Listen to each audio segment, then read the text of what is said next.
4 ইঞ্চি টবের মধ্যে বেগুন গাছের চারা কিন্তু রেডি হয়ে গিয়েছে। এবার দেবো 10 ইঞ্চি বালতির মধ্যে। সম্পূর্ণভাবে জৈবতে এই বেগুন গাছটা করব, যদিও বা জৈবতে আমার পুরো বাগানটাই করা।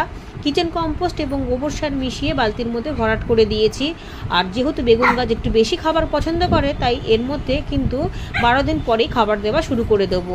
এখনও পর্যন্ত আমি সলিড খাবার দিইনি, তবে চারা গাছটিতে আমি সর্ষের খোল জল একবার দিয়েছিলাম। এবার এখান থেকেই আমি ট্রান্সফার করে এই বালতির মধ্যে দিয়ে দেবো।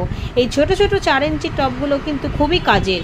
চারা তৈরি করতে গেলে খুব সুবিধা হয়, নিচে অনেক ছিদ্র থাকে। ঠিক 1 মাস পরে কিন্তু আমি ভাত দেওয়া শুরু করে দেবো। ভাতের মধ্যে সর্ষের খোল মিশিয়ে মেখে এই গাছের গোড়ায় দিয়ে দেবো। ভাতের ফ্যানও দেবো এবং মাঝে মধ্যেই আমি চাল ধোয়া জল, ডাল ধোয়া জল, সবজি ধোয়া জল এবং তরল সার তো দেবোই। একটু বড় হলে মাথাও কেটে দেবো। ছোট অবস্থা থেকেই মাথা কেটে দিলে ব্রাঞ্চ বাড়বে, যত বড় হবে ততই অনেক বেশি গাছটা ঝাঁকড়া হবে, ফলনটাও